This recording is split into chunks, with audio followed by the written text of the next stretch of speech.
Conspiracy theories can aid revolutions, break down negotiations, destroy alliances, and lead countries to institute bad or totally misguided policies. By conspiracy theory, I mean, quote, false theories and beliefs which ascribe excess malevolent intentionality and exaggerated power. It can be hard to draw generalizations about conspiracy theories. The work in these areas is highly interdisciplinary. A lot of the results are context-dependent. There's really not very much in the way of cross-cultural study, and the very notion of a conspiracy theory is hard to measure, because if people really do hold conspiracy theories, and you send around a pollster to ask them, well, they might just think the pollster is part of the conspiracy, and it's very hard to get at what they actually believe, because what they will be willing to tell you may be something, of course, quite different. Nonetheless, let's take a look at what we do seem to know. Conspiracy theories are so common, so frequent, one might say so universal, so readily believed because of at least three fundamentals of human nature. The first fundamental has to do with the extreme sensitivity of human intelligence to social information. So when there's a phenomenon from the natural world, such as thunder or lightning, it's not uncommon for untutored individuals to believe that there is somehow human intent behind this thunder or lightning. Of course, this is a kind of scientific mistake, but it is our human propensity to look for intent and to see intent too readily when even it's not there, and this informs our understanding of conspiracy theories. They are mistaken, but they're the kind of mistakes we're actually somewhat programmed to make. The psychological evidence on anthropomorphism suggests that it's most likely and most frequent precisely when individuals are motivated by a desire for social contact. By the way, if on the slides I'm putting up the name of a book or article, I'm using that as suggested further reading. The second aspect of human nature, which makes us especially prone to conspiracy theorizing, is what is sometimes called fundamental attribution error. For instance, if we see an individual slipping and falling, we too readily assume that individual is a clumsy person by his or her very nature, rather than looking to accidental features of the environment, such as a banana peel having been left on the stairs. In the international arena, this means when we observe an outcome, we tend to attribute that outcome to very fundamental personality features of the underlying agents, individuals, or nation-states. We're less likely to say, oh, that was an accident, or that was an unintended consequence of human action, even when that is very likely to have been the case. A third core feature of this setting is what is sometimes called anti-Americanism, although I think it can be explained in more fundamental terms. I'm reminded of a quotation from Jonathan Swift, the 18th century Irish writer and theologian, and Swift said something like, "Censure is a tax which a man pays to the public for the privilege of being eminent." In other words, if you are eminent, you will be noticed and you will be condemned. The United States, of course, in the global arena is eminent. Some people hate the United States, some people love the United States, some people are indifferent, but overall it means the United States will be condemned and the United States will be the subject of conspiracy theories. When you put this together with our tendency to anthropomorphize and the fundamental attribution error, and the eminence of the United States on the global arena, you have an environment rife for lots of conspiracy theorizing. Let's now consider some more specific evidence about where we're likely to find conspiracy theorizing and where we're maybe not so likely to find it, and I'm going to go through this in two parts. First, I'm going to look at the relatively reliable quantitative evidence, noting that a lot of that quantitative evidence is set in the United States rather than in foreign countries. I'll then look at what we know about some foreign countries, noting that is largely qualitative evidence. Fortunately, to some extent, as we will see, the quantitative and the qualitative evidence point in some broadly similar directions. We're going to see, for instance, that one broad predictor of conspiracy theorizing is what is sometimes called anomie or alienation or rootlessness or a weakness of some basic norms in society. There's an interesting paper by Ted Gertzal, and it's based on U.S. data, and here's what he finds as the best predictors of belief in conspiracy theories. They are lack of interpersonal trust, insecurity about employment, conspiracy theories are more likely among minorities, and he finds that belief in one conspiracy tends to predict belief in another. We can think of these as some baseline variables which tend to matter in a lot of different cases. In general, turmoil and insecurity tend to predict belief in conspiracy theories. There's another interesting paper called Beliefs and Conspiracies. It's also based on quantitative U.S. data, and it finds the best predictors are anomie, holding to the value of authoritarianism, a sense of powerlessness, and low self-esteem. These are broadly consistent with the Gerzhal results. As you might expect in academic work, it's often easiest to study college students because they're right there at hand, and it's relatively easy to find out what they think, or at least what they pretend to think. There's a good paper by Jean Twenge called It's Beyond My Control. It's a study of U.S. college students. And what is it that predicts their belief in conspiracy theories? Well, it's poor school achievement, sense of helplessness, ineffective stress management, decreased self-control, and a general sense of depression. The data on African Americans are also interesting. This paper finds that conspiracy believers actually tend to have more education. You can think of the education as maybe giving you some tools for formulating an effective conspiracy theory. Conspiracy theories among African Americans are more common among those who are politically evolved, and also more common among those who are closer to integrated settings and who are more likely to have non-African American friends. The individuals who just sit squarely in homogeneous communities and stay there and don't have that much contact with the outside world, those individuals actually tend to believe less in conspiracy theories, it seems. But as I said, that's only for the United States, so let's shift gears and consider some issues from the broader world.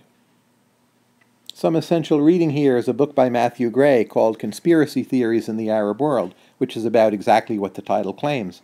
There's also a very good lecture by Matthew Gray on the same topic on YouTube. Either write down the link on the slide or simply enter his name into YouTube and you'll get there. Well, what does Gray tell us? And again, note that here we are moving to the qualitative data. These ideas are the result of Gray having spent a lot of time studying nations and cultures in the Middle East and putting together a lot of different sources in terms of a mental model, but it's not quantitatively measurable in the way some of the previous results were.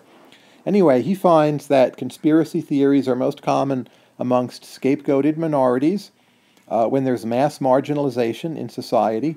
He finds it's especially common when there's a feeling of relative decline in a society.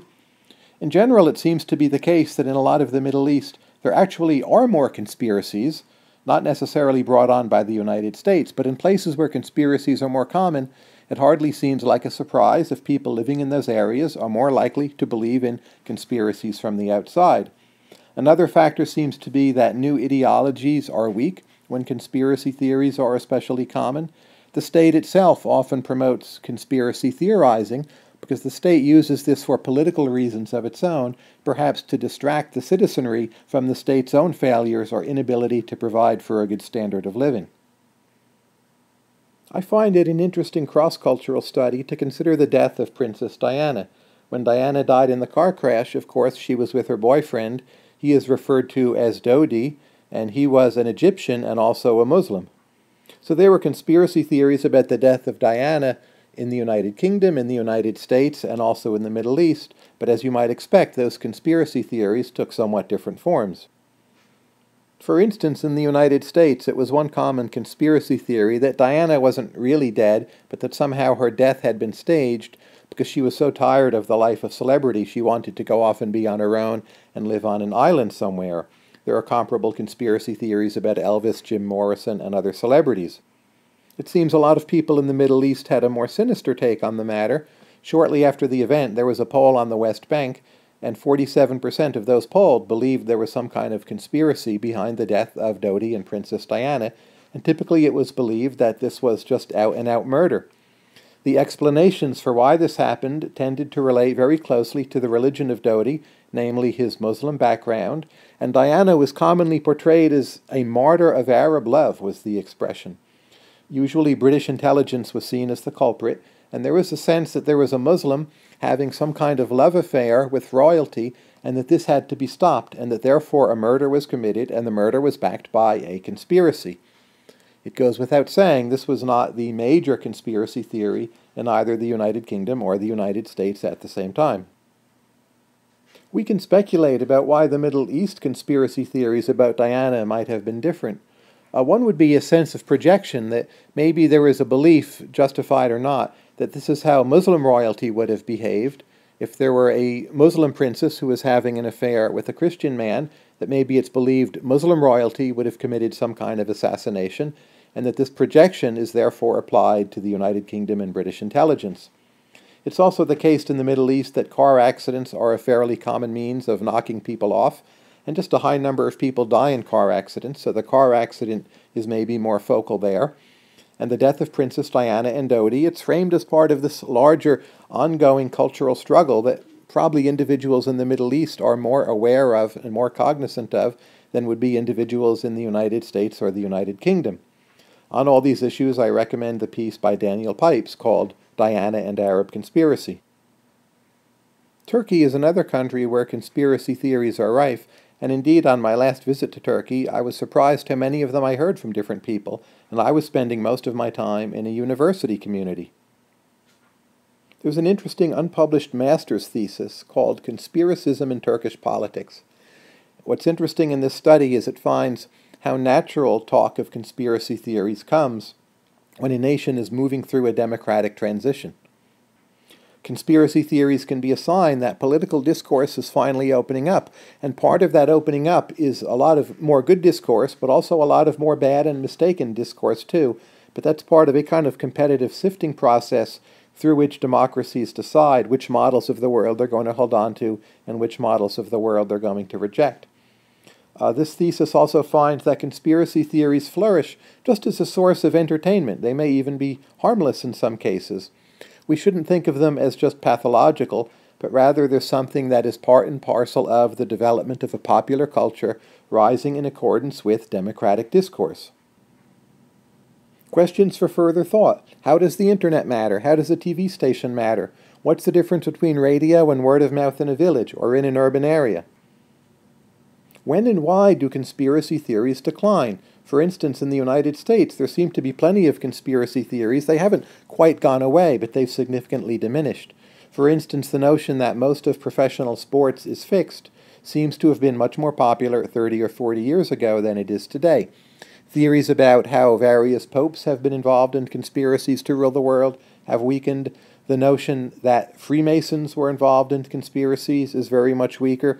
And also belief that one has had encounters with unidentified flying objects, or belief that aliens are somehow controlling our world or about to take it over, those all seem to be areas where belief in conspiracy theories have gone away. We don't quite exactly know why. We shouldn't assume that conspiracy theories are always bad. As mentioned before, sometimes they're just entertainment, and that entertainment may be harmless. It may be a way of processing news and new developments about status relationships in society that actually defuses tension, or just gives people a medium to talk about something, maybe indirectly, and allow them to come to terms with it without having to directly face or state out loud what is going on. Especially in societies where freedom of speech was previously limited, or social tensions may have led to limited discourse, conspiracy theories may serve some useful purposes. Sometimes conspiracy theories can be interpreted almost as a kind of flattery. They reflect a belief in strong American competence, which maybe isn't warranted, but there's a sense of, we think you're really powerful, so you must be able to do this. And to us, the conspiracy theory sounds quite negative, but there's actually a fair amount of admiration, sometimes undeserved, embedded in the conspiracy theory. So it's a way that people use to recognize, deal with, and come to terms with the fact that the United States is a very powerful player on the world stage.